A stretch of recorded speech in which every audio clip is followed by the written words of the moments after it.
here. So we are with Victoria Halliday, Vic for short. We're sitting at Starbucks East Kilbride because I don't want to lose this space. I haven't done a drive-through for about the last 4 or 5 ones because it's Christmas time, it's getting busy, and I want the good, the Christmas cups with Starbucks. I want the good cups, but we will go back to doing drive-throughs at some point. I just don't know when. But anyway, welcome to my car. Thank you for having me. It's lovely to have you.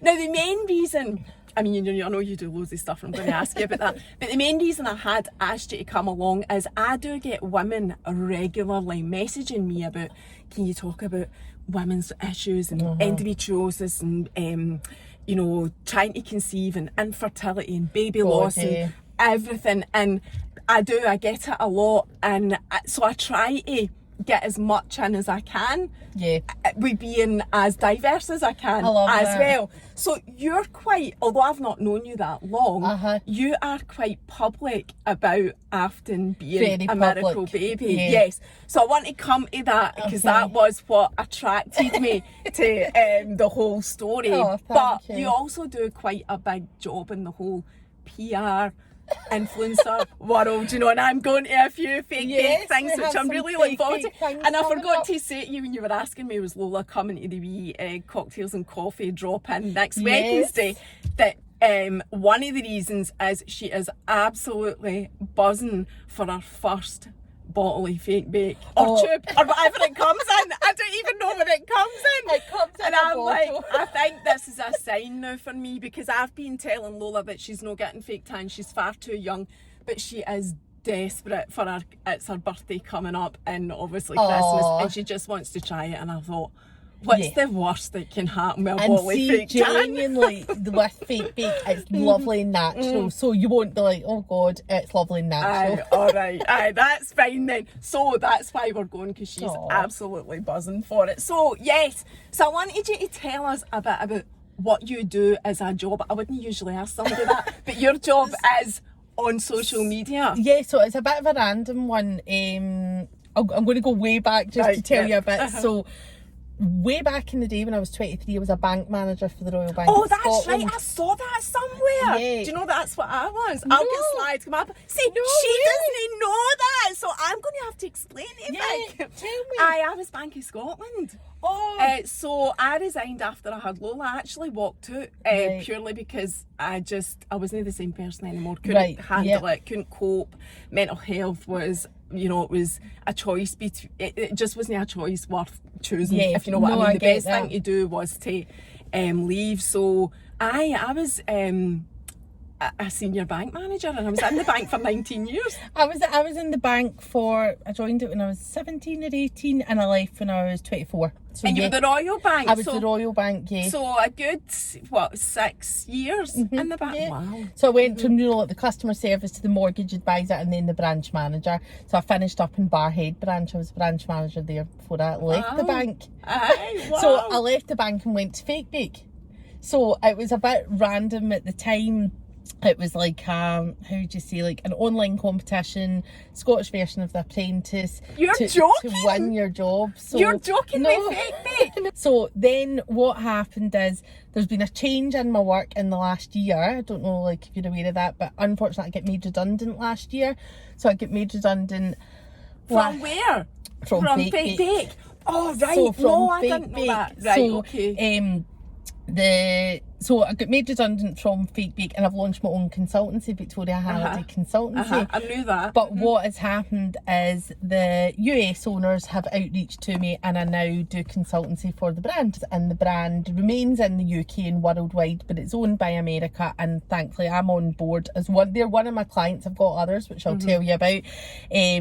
But I brought it back to the UK, and and that's what happened. Yeah. That's mental. So did they know that you worked for you'd been made redundant from your free, right? So they knew that, they were able to see that. All that. So do you basically run their marketing? So it's strange. They've got 2 distributors in the UK. So they've got one that does retail, one that does professional, and I am their global international consultant that goes between the American owners and the distributors. So the distributors get the products out to the customers, and I look after the celeb, influencers, events, just appointed somebody for our social media, the lovely Adam. So I look after all that side of it, just kind of for brand growth. So my consultancy, people are like, what do you do? And I'm like, I'm a brand growth consultant. But obviously Fake Bake, I know and love. Thanks to Sandra, I was involved in the brand, and now I work with LaDonna, Victoria, and the team over in America. So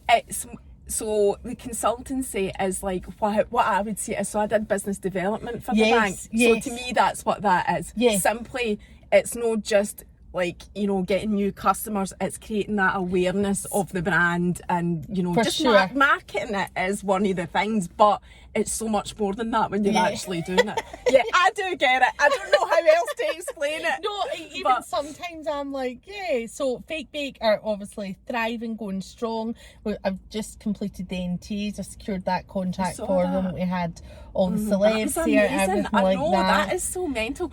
But do you know what makes me sort of really proud about that is that it's Scottish people. I know, Scottish it's people nice. down there, you know, and you're with Jake Quickenden. Oh, how lovely is Jake? I know he is. See, he's part of Fake Bake's promo. So basically what happens, the great thing about Fake Bake is when you'll find this, when people use the product, they love it. So we work with a lot of celebs over the years, like tanning them for red carpet stuff, for premieres, anything they've got coming up, and then they just love the brand. So through that, obviously years of tanning, like we've got tanning teams, I've just built relationships with a lot of the people who are now classed as friends. I don't even really see it as work. So you know, Helen, Josie, they're all my friends. I don't really see them, obviously they're great for the business, great for the brand, but I see them more as my friends.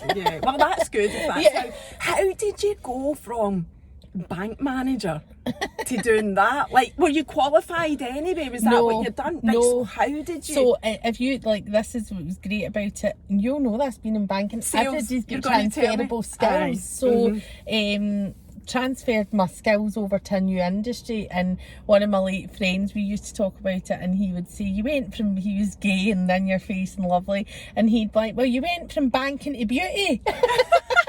so that's basically what I did, and I've never looked back. No, I did think that, because like I say, when I think back to being in banking, it was always, I was never actually a banker as such. It was always business development. It's all about people skills. I'm always saying people by people. And it's true, because I remember when I said to my gran, and you know how back in the day a bank manager, I think, was quite a credible thing. My gran was up with co-creative telling everybody that was part of the chat. I said, Gran, I'm going to leave the bank, I'm going for this opportunity with a beauty company, and it's a fake tan called Fake Bake. And she was nearly crying, you're going to leave a bank manager? And I'm like, yeah, but I was like, a bank manager is just like a bit like a sales job, it is credible, but I was like, I need to take this opportunity.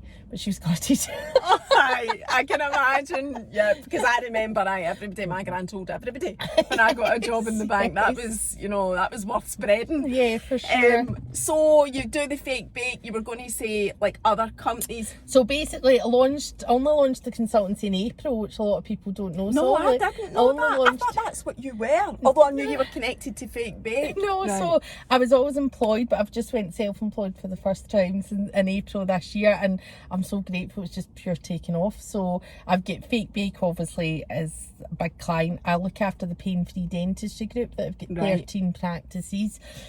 I've recently brought, you know, Lucy Edwards, she's so inspirational. I know the name. She's blind, she's on TikTok. Oh yes, I know who you're talking about. Basically, I'm connecting the dentist group with lots of credible celebs and influencers, but not more importantly, equally as importantly, we're aligning with some really good charities, which is amazing stuff. So we're giving people the chance who've been through addiction and different things to get a smile makeover, to reinstall their confidence. So I've got them, I've got Pamper Box, which is a box for every occasion, and then I just work with some of my celeb friends on different contracts. So amazing. So there's never a dull moment, and no day is the same, and I'm super grateful, because people are like, where's your offices? And I'm like, I'm at house. While I'm putting my dishwasher on and the washing machine on and trying to juggle everything. I'm exactly the same. It's like when people say to me, so when you're editing, and I'm like, no, this does not get it. Just I go home and sit at my desk and put it, you know, just put it out. But that's how, I mean, I have learned that is the way that things work. The more Yeah. natural and, you know, down to earth you are, the more successful it seems to be. Yeah, you know, for you don't sure. need to think about plans and strategies and whatever. I mean, the bank, and I'm sure there's Yes. massive corporates will still tell you different, but yes, I don't think you do. So that's your work Yes. side of things then. And so I only know what I've read online. Okay. And like I say, you are quite open about Afton being Yeah. a miracle baby, and took you 10 years to have Yeah, her. yeah. What's the story? So Mark, my husband and I have been together since I've been 18, so I'm 38. Jesus, that's went quick. And obviously get married, think, oh, it'll be nice, we'll start a family. And then we were trying, and I was like, something's not right. Like, I just had this gut feeling. I was like, something's just not right. And I was putting on weight. I was like, something wasn't right. Anyway, I went to the doctors, and it turned out I have polycystic ovaries. Oh, do you? See, did not know that. So that's why I carry my weight. Oddly, I carry weight around my stomach, everything like that. So I had all the kind of classic symptoms. So by the doctor's standard, there is things you can do. I tried medication, which didn't agree with me. And just, I don't know, I always had this hope that I would have a family, but as time went on, you do begin to doubt it. So yeah, basically time was going on and on and on. I asked through the NHS then to get referred for IVF, and I didn't meet the criteria because of my weight. So I'm like, it's Do you know, that's a big thing. Yeah. That, and because I've never had to look at it, I've never actually came across it, even, you know, when I've been chatting to people. But infertility, I don't think people realise how difficult the criteria is to meet. And weight's one of them. And another thing I know about weight is they use the BMI. Yeah. And the BMI is so unrealistic. Anybody that's had to look at BMIs will know that. So that's actually in itself extremely heartbreaking if you're trying for a family, and that's a key factor. And whether you can get it or not. So when we went down that route, kept going to the doctor, they keep saying keep trying. I think like when I get married I would have been 26, so Were you trying before you got married? No, Right, I wasn't trying before I got married. I was, which I could kick myself about now, I was on the pill thinking I'll plan all this out. If I knew what I knew now, just a personal choice. I wouldn't have obviously been on the pill, but that's fine. So time was going on, went through the IVF thing, or wanted to go through it, and they were like, no, you don't qualify. So then the years just kind of rolled by, and it became one of those things that at family parties and stuff, people would be like, where are you and Mark going on holiday? It would be like the elephant in the room that everybody would want to talk about it but wouldn't. It was like a weird... Did everybody that knew you know your challenges with trying to get pregnant? No, not straight away, because I just kept it quiet. We were just like, oh, it's fine, it's going to be okay. But then as time was going on, people were like, Vicar, he's 5 years married now, and I was like, it's not happening. I honestly don't know. So Mark got tested, he was fine, and it was me. And I think at this point... Is that when you discovered your polycystic ovaries? No, I knew I had them, but we wanted him just checked, just in case there was anything else. And the weirdest thing with that, he laughs about this now, I was like to him at the time, but I was deadly serious. If you want to leave me, I get it. And he's like, Jesus, you're enough for anybody. Even if we can't have a child, you're enough. Because I was like, obviously gutted, but trying to be logical. And I was like, if you want a family, I don't think I'm going to be able, they're telling me medically to give you that. So it was a pressure in the marriage. Lucky enough, we've got a strong marriage, but it was a pressure because it was a constant elephant in the room. And then it got to the stage where we were always so happy for all our friends, but it was one baby after the next, christenings, and I was like, whoa. And then my poor sister, bless her, she knew I was going through all this because I'm so close to her, and she got pregnant with her second child, Esme. And one day I was like, she's not acting herself, and I said something, and she was like, she's pregnant, and basically felt awkward telling me. And I was like, I never want MD to feel like that around me ever. Do you know what I mean? And I adore my nieces, and I always thought they were my opportunity. you know what I mean? Aye. So- You accept. So, just were you saying that about your nieces being your opportunity? Do you want the window open by the Yeah, way? it's It is bloody absolutely roasting today. I know, even I'm. And I'm sitting here thinking, is it me? Is it just my age? Is that enough? That's good, thank you. It is absolutely roasting. 18.5 degrees. See, that's what it is, and we're dressed up for winter. I know. Right, wee bit of air in now. Hopefully they'll be all right. Aye, we'll see what you were saying about IVF and just how you felt about it. How did you actually feel? Were you devastated, or were you accepting that was what was for you? Or I felt like a failure as a woman. Like I felt like I felt like I'd got upset. I felt like I'd failed Mark. Yeah. I don't even know why I'm upset because I've got her now. No, but do you know what I mean? Because there's loads of people out there that are in your in your shoes or been in your shoes. See, when I hear that anybody's in it, oh my goodness, like actually my heart breaks for them, because it's a private thing that I've made public, but it's a very private thing for people to go through. But it's painful. Like people don't go into how painful it is. It's a painful, real thing. It took me 4 years to have Lola. Oh, did they you? never actually found it. There's a whole big story about it, but they never actually 100% identified what it was. But I had a what is that called where you get a smear that's like an abnormal abnormal smear, that's the word I was looking for, abnormal smear, and I had to have a colposcopy when I was 28. So the consultant at the time said the likelihood is, because that is one of the after effects, that one of my tubes was blocked. And so how did you feel? You then feel like... Well, I was kind of... The 4 years were devastating. Yeah. That 4 years was actually worse than when it got to the point of going down the fertility route, or fertility treatment. I'd already decided I wasn't having IVF.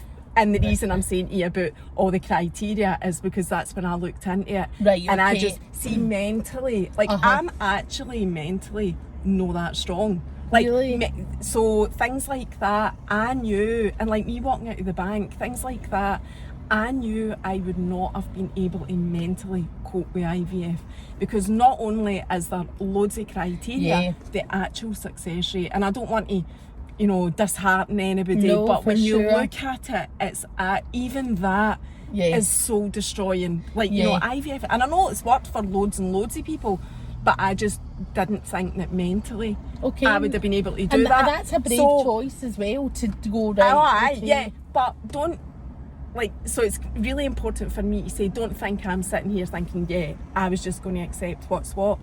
I then went for my first appointment. They couldn't do the internal tests of your tubes because I took my period that morning. Of course you did. So, and it was NHS, so then they said to me, you need to go away, get another appointment. The next appointment was for 3 months' time.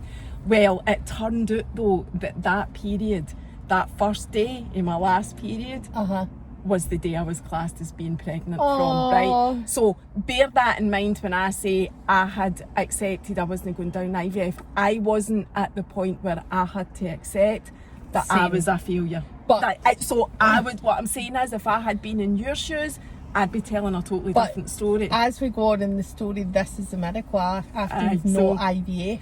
No, I did know that. I knew that. But I would have went IVF. I was like, give me it anyway. And loads of people do, and loads of people spend an absolute fortune, which again is sinful, to be honest, to have a baby. Because there's only so much the NHS will do as well. But anyway, we've digressed hugely. I know. So what were we saying? Back to you, and you felt like a failure. Felt like a failure. So the year felt like a failure. Mark was always so supportive. Everybody was always so supportive, and I suppose now looking back, I threw myself into work. That's me at my best. I throw myself into things when anything's bothering me. So in a way, that's paid off, because I've had a great career, long may it continue. But there was always that something missing. Like, I would be at something, and I am a happy, content, quite strong person, but there was always something missing. And now I know what it was, but at the time, and in a way, I always say this to Mark, I'm glad I didn't know what we're missing. Like, now I've got it, I realise what it was, but I'm kind of glad, not glad we went through it, but it's part of our story, isn't it? Yeah, it's just the way it turned out and how everything is, and your story is your story, and you share it, and that's it. So you were saying, or something you said there that I wanted to ask you more about, going back to, you felt like a failure, you couldn't do the IVF.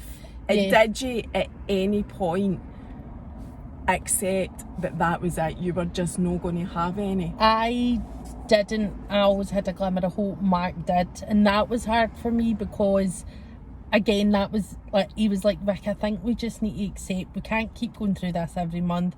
It's not healthy for either of us. He's like, we've got a good life, we're happy together. I think we just need to accept our lot. And I'm like, I don't want to. And he's like, I know, but this is too painful. So he got to that point, but there was a bit in between with that.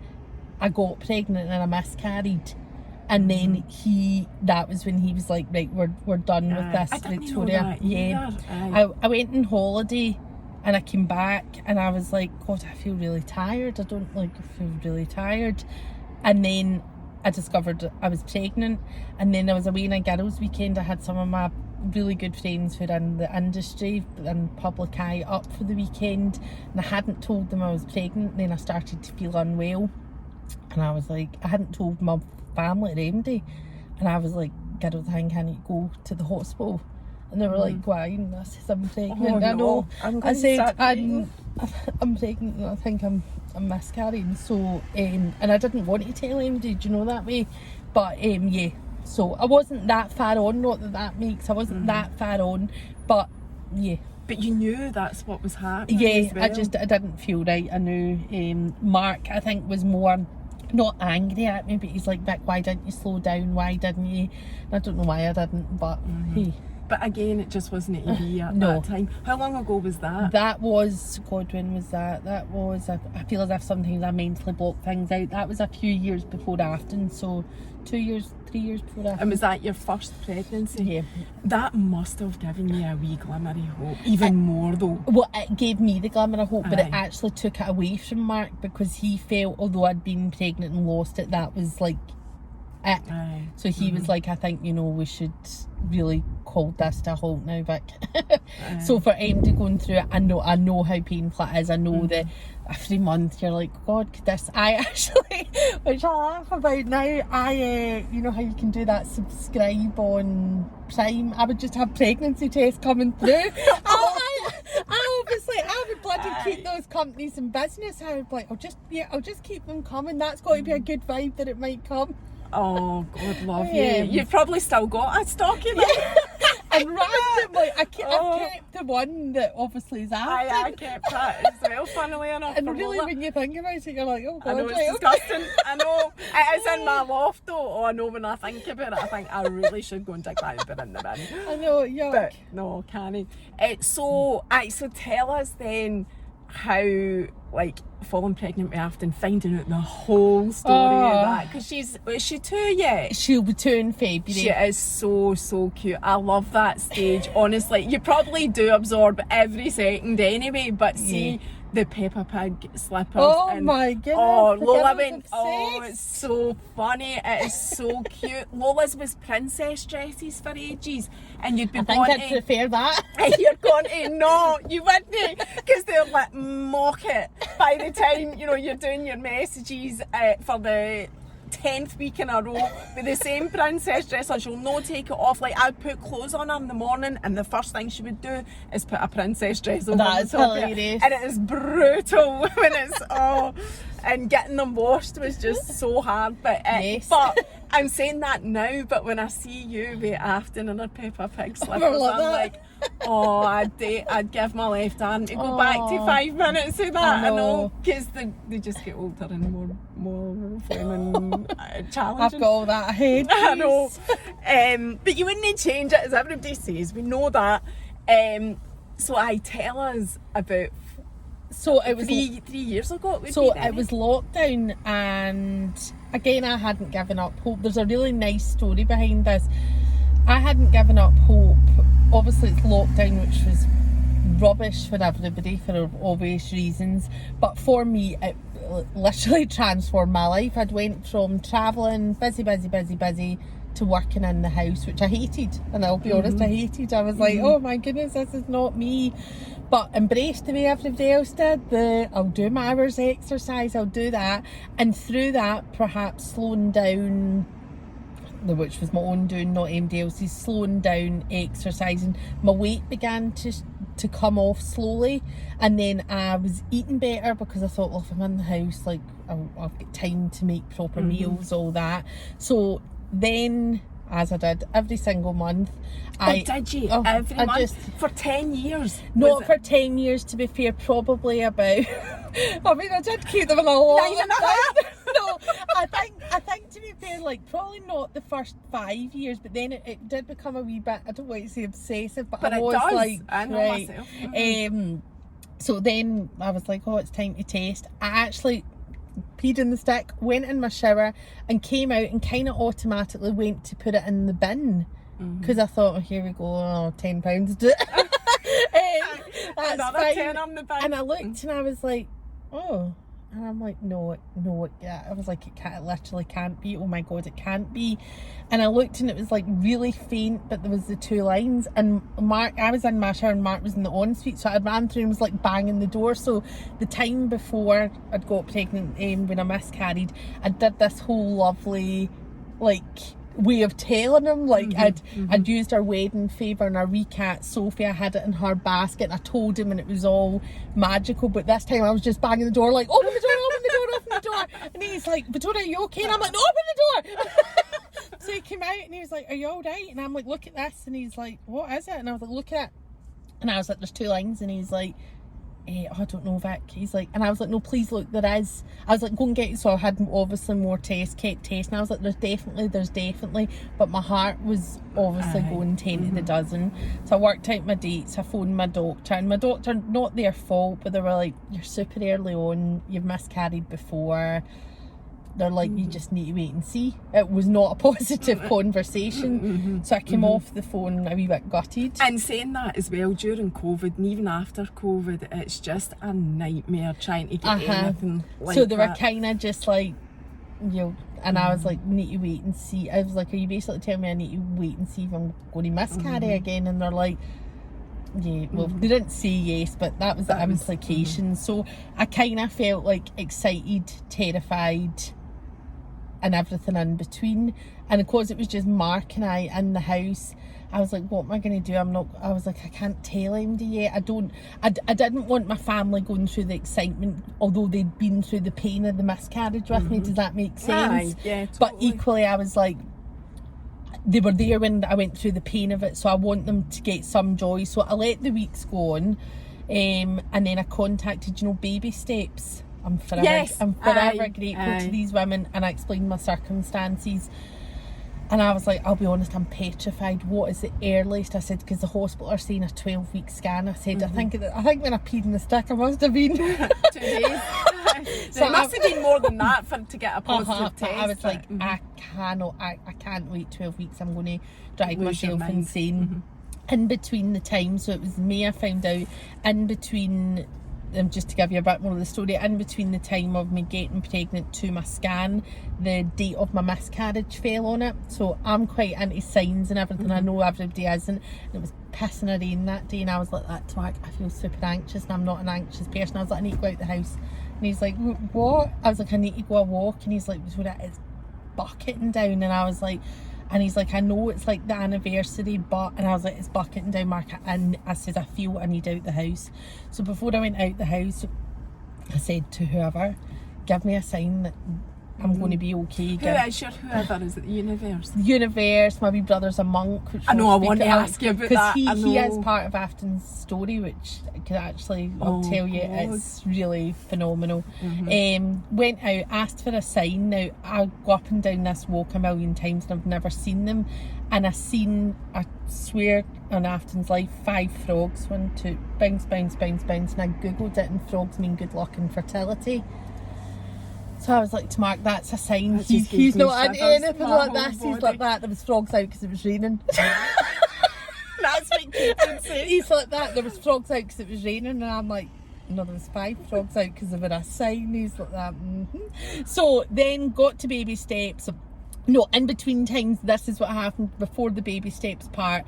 I'd met my sister for a walk, and obviously it was a crappy time with COVID, with everything, and she was like, everything's just a bit rubbish and and I was like to her, I'm pregnant. Well, even she was hysterical. She's like, oh my god, are you joking? And then because of that, I said to her, I'm going to tell Dad on his birthday, and I want to tell Mum and Boyd. So Boyd is my brother, who's a Buddhist monk who lives in Thailand. So this was the interesting part. Boyd had known my whole journey. Boyd's very calm, very together, very everything. So Emily knew, and I said, can we do a FaceTime? So we did a group FaceTime with my mum, Boyd, and Emily and me. So they were all chatting away. My mum was out walking and it was windy, and we was like, Mum, can you find somewhere a bit quieter? And I was like, I've got something to show you. So I held up the pregnancy test. My mum and Emily were hysterical, and Boyd just went quite quiet and was like, this is lovely. And I'm like, okay. What more than lovely, but okay.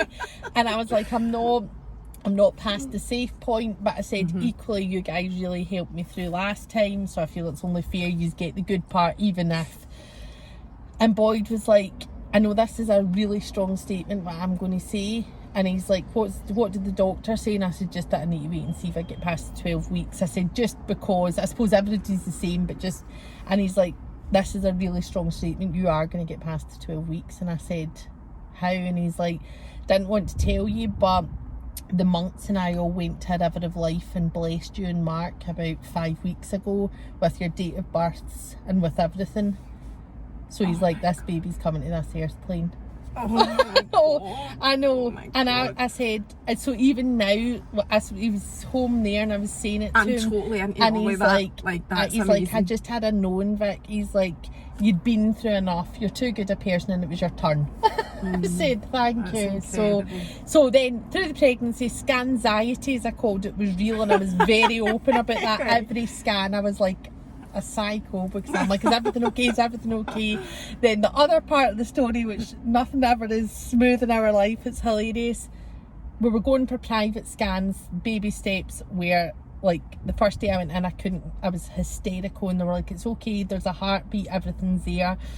And I said to them, how often are the scans at hospital? And they're not that often. No. That was, you only get a 12 and a 20 week, or you did when I was pregnant. well, baby steps, I was in, poor them, about every week. No, but I was in regular, so I went in there.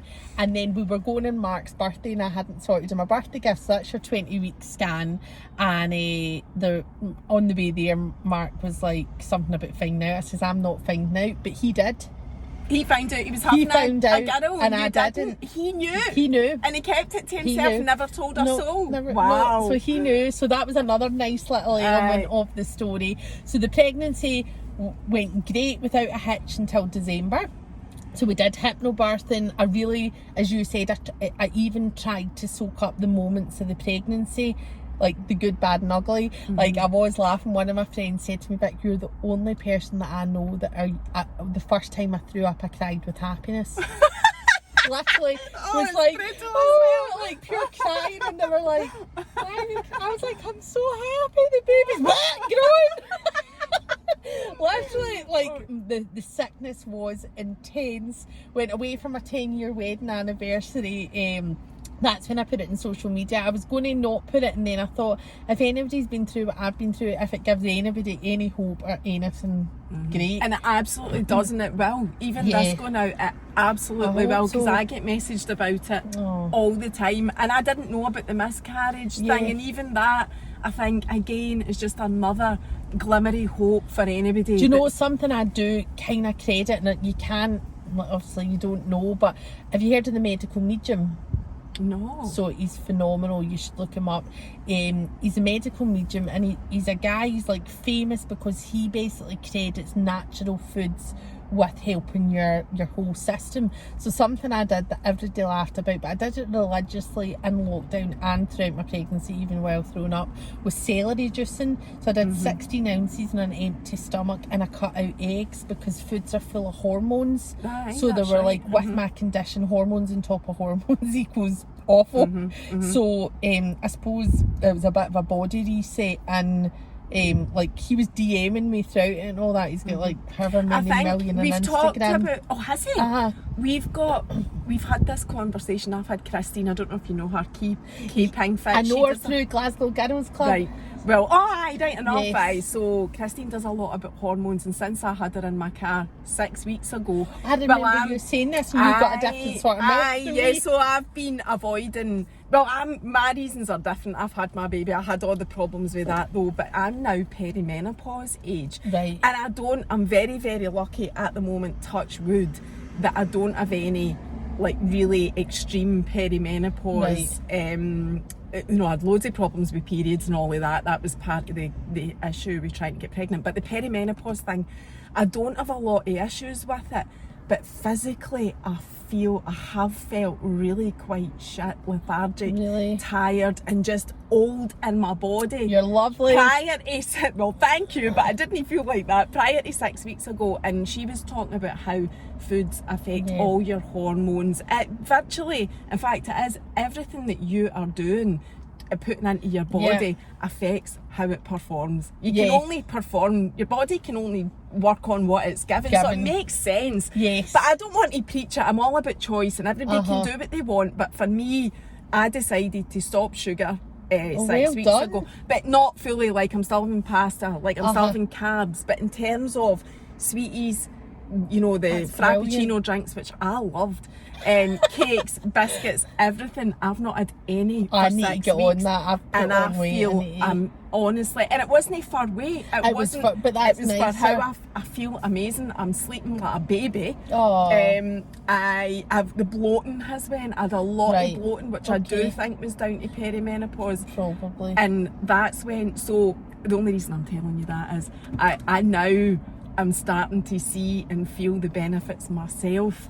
Eating properly, and I'm doing a lot more cooking as well. I mean, it's hard. You need to put in the effort. Yes, that's it. But it pays off. So, So anyway, back to your story. So the celery juice. So medical medium celery juice, I would recommend. That was something else I did, and I think it played a part. I don't know. I would say look it up, and anybody who has contacted me, I've sent them the links to Medical Medium, because he explains like basically what you've just said, what food do to your hormones and stuff. So that, I think that was part of it. Obviously a blessing from a monk and as well, just hopefully so helped. many things. So the pregnancy went great up until the December, and then she was due in the February, and in the December Mark was at work a day, and I took this terrible shooting pain in my back, and I was like, but it was like one of those pains that I was like, oh my god, what is this? And then I felt so unwell, so I didn't want to worry Mark. I phoned my sister Emily, who I'm super close to, and she was like, are you okay? And I was like, I don't know, like, something fundamentally doesn't feel right. And then bless, I phoned Lindsay, who did my hypnobirthing. Oh, she follows me, Lindsay, because she Lindsay. messaged me and said that she did hypno. I need to ask you about hypnobirthing oh my god, as well. She's amazing. Like she's got such a lot, you know how we like energy, such a lovely energy, and she every pregnancy is special, like everything's amazing, but she really makes you feel like, you know, that way. So I phoned her, and she was like, Vic, I think you should just maybe phone the hospital.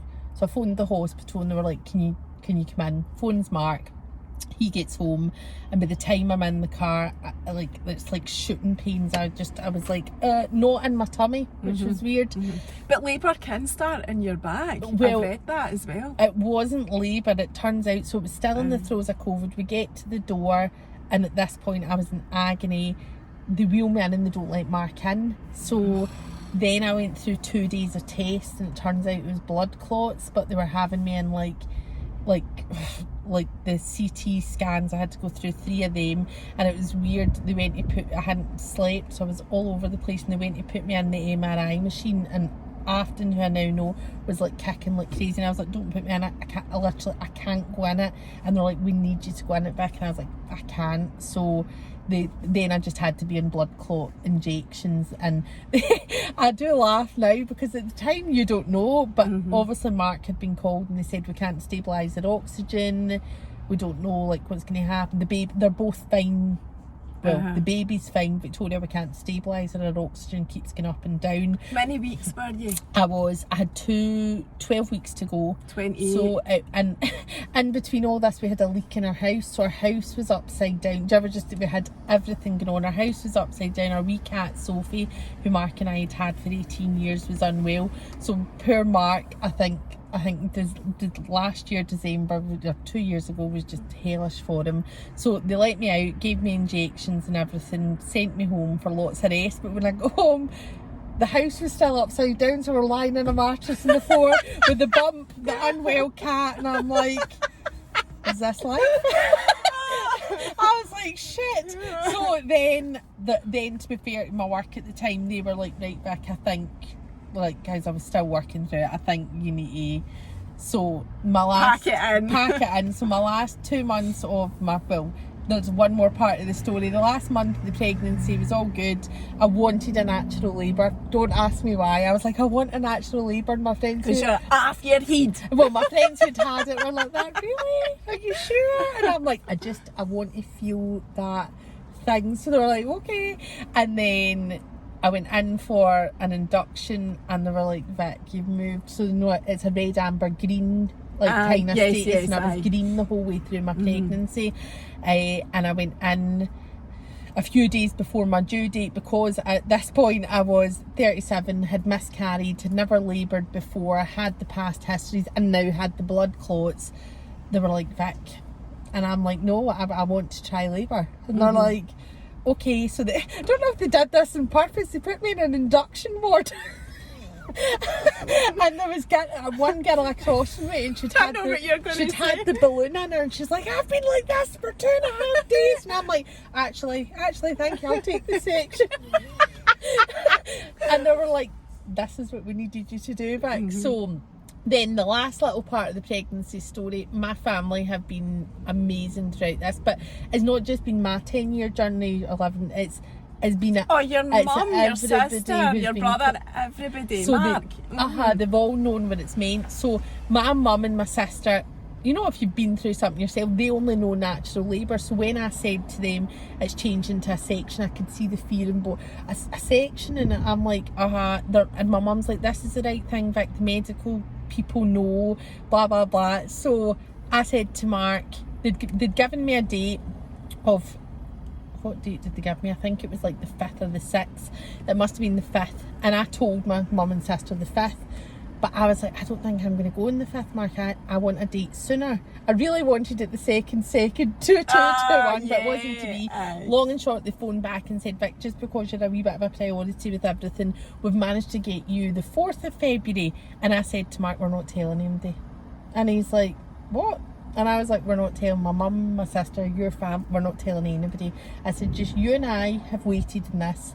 We're going in and having this baby. Then I'll tell them. And he's like, Victoria, I know how many times a day you speak to your mum and sister, you won't be able to hold your water. And I was like, I'm not telling them. And that's absolutely what we did. So it was quite special because I was terrified. I'm not going to, the morning of it, as well. And I'd popped, like, up till then everybody was like, you're quite neat, but it was like she then knew she was coming, and I was like waddling.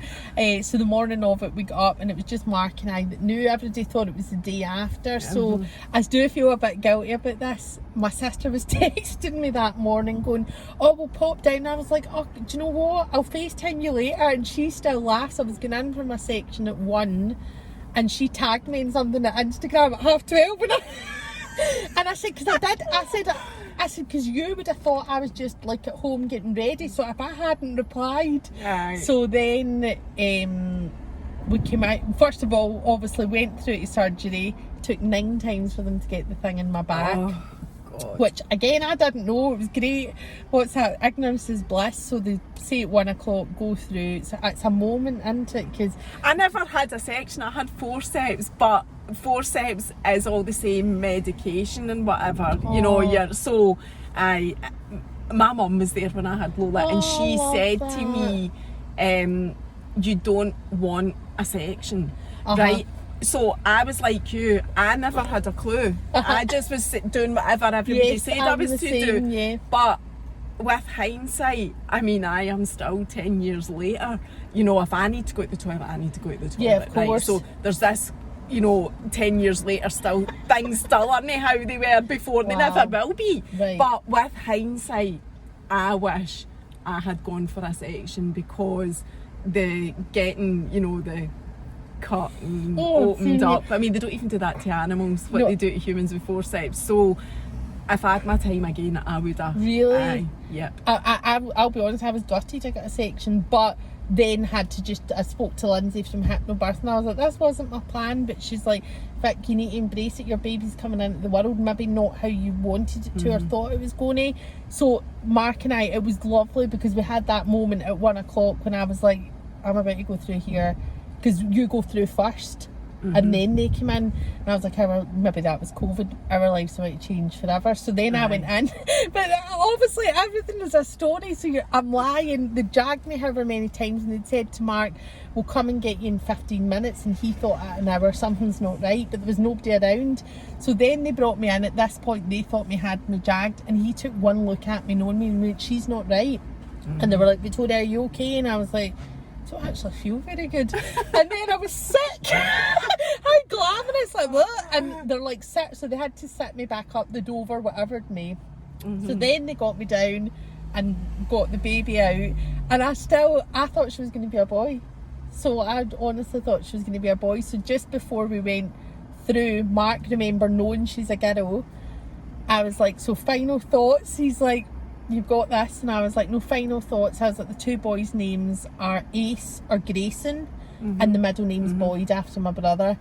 And he's like, all right, well, we've not agreed on that. So looking back, it wasn't his. I was like, no, but that's what it will be. You never had girls' names at all? No. Oh my God. So that's why. So then came out, Afton obviously came into the world, and Mark brought her around and said, this is your daughter. And I was like, daughter? What? So yeah, just total magic. And then I FaceTimed all my family who were beside themselves. Well, Mark FaceTimed them, obviously, and my sister was like, she's went into labour, oh my God, before the section. And I'm like, no, hey, look.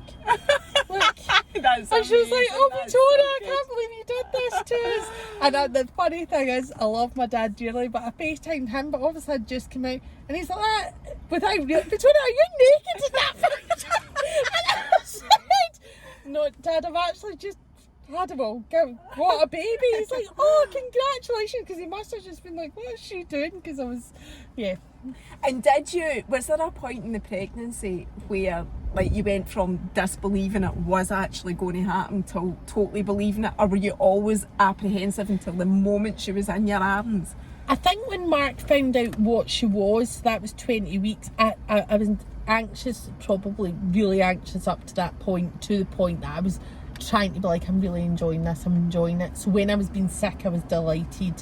When I was having symptoms, I was delighted, albeit the symptoms were awful, but I was like, this is actually happening to my body. I can, and I spoke to Boyd throughout it, because I wanted that reassurance, I suppose. It's the one thing that is bigger than you. Like I had no control over it.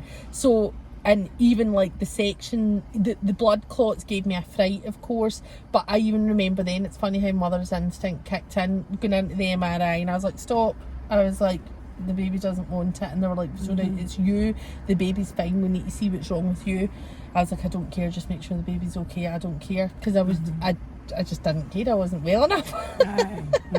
So you talked, we've got 10 minutes left. Oh, sorry. Always flies by. No, you've mentioned Boyd there anyway, and there's loads of things I could ask you more about, but I'm thinking probably everything you've mentioned, the most interesting thing. I saw that he was here in the last few days, and I was like, oh, how amazing would that have been to chat to him.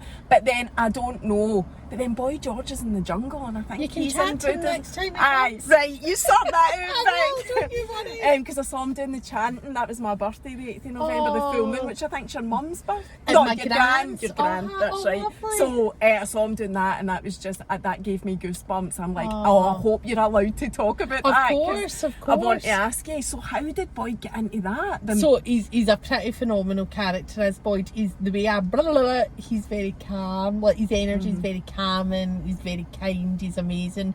So Boyd is 10 years younger than Emily and I, so my mum my mum and dad had the three of us, but with a 10-year gap. Then my mum and dad separated, which I think helped lead Boyd down the path he's on. So he was working, which I find funny. He was working like every day. I was working to buy stuff, and he's like, "Is this really living? You work to pay bills to buy stuff?" He's like, "I don't think this is living." So he'd always had like a wee inkling toward yoga, meditation, everything like that. And then he was going back and forth to different retreats, and then he found himself in Thailand. I don't actually know how I think we must have said he's going for a holiday or whatever. And then he came back and said to us, I really like that way of life. I like the idea of no money. We're like, no money, no belongings. He's like, a bigger purpose than this. He's like, and I don't mean that cheekily.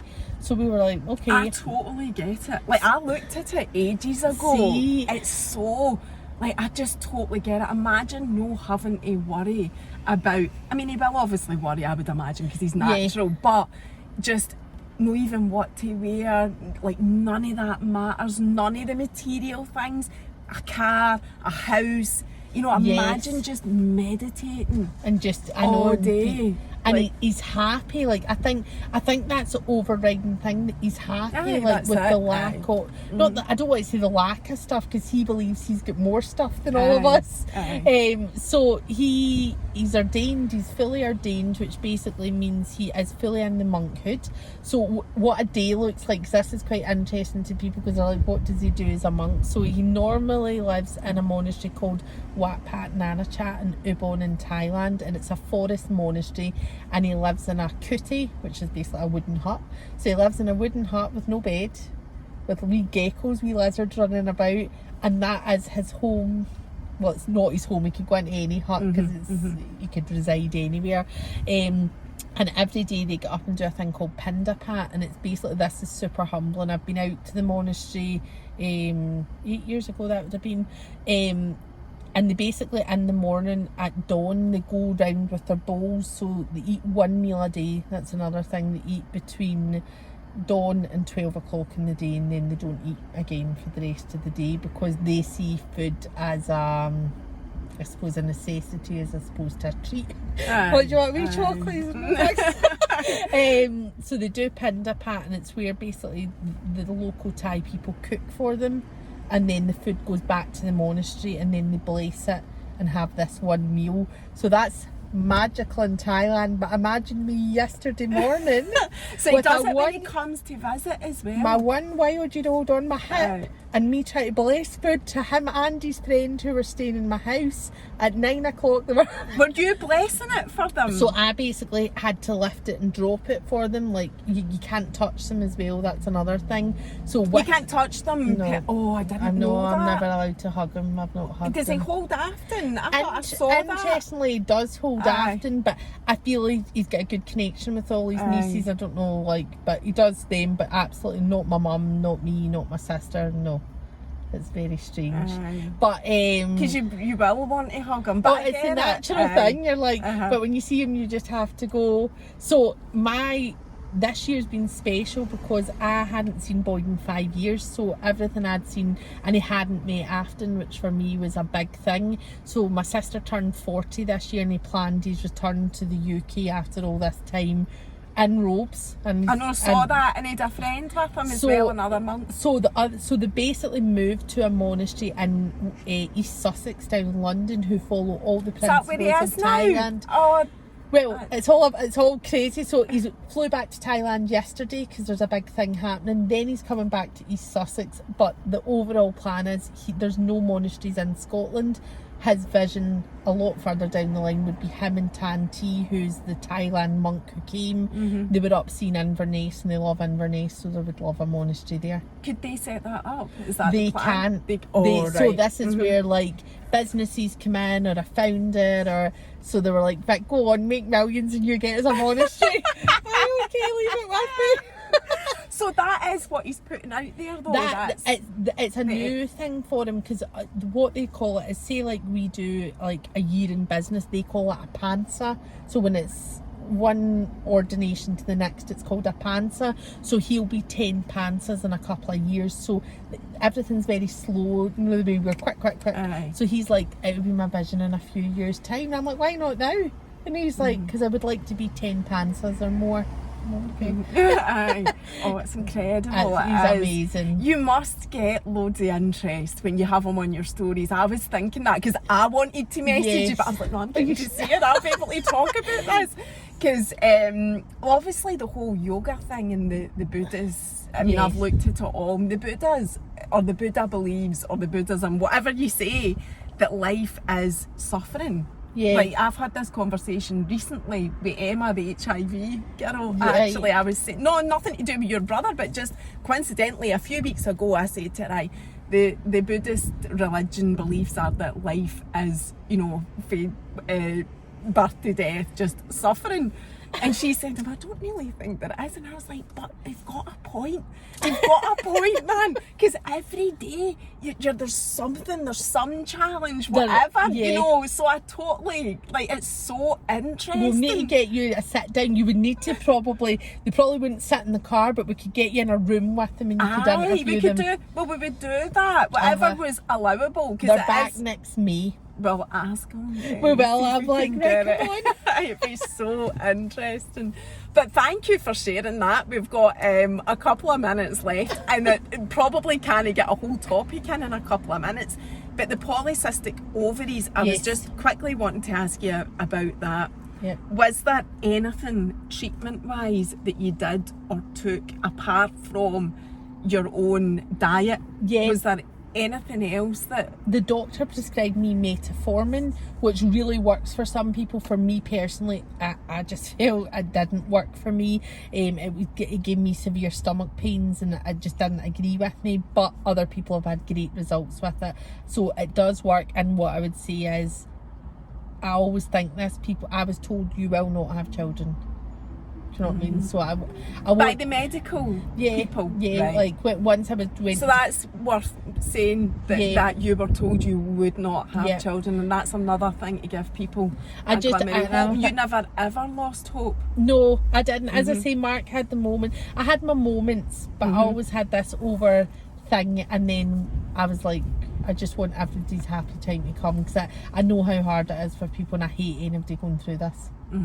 So really keep the hope. And what you did, just to say again, was look at your own diet and exercise. Looked at my own diet, exercise, and I slowed down a little bit, and I suppose I prioritised it. I know that's easy to say because it was lockdown, and in a crazy way I hated lockdown, but I'm grateful to it. No, I get that as well. No, I hated it as well, but I wouldn't be doing this if it wasn't for lockdown. So everything happens for a reason, for sure. Totally agree, and that's a nice line to finish on. Yes, thank you for having me. Thank you for coming. We'll see you next time. Bye.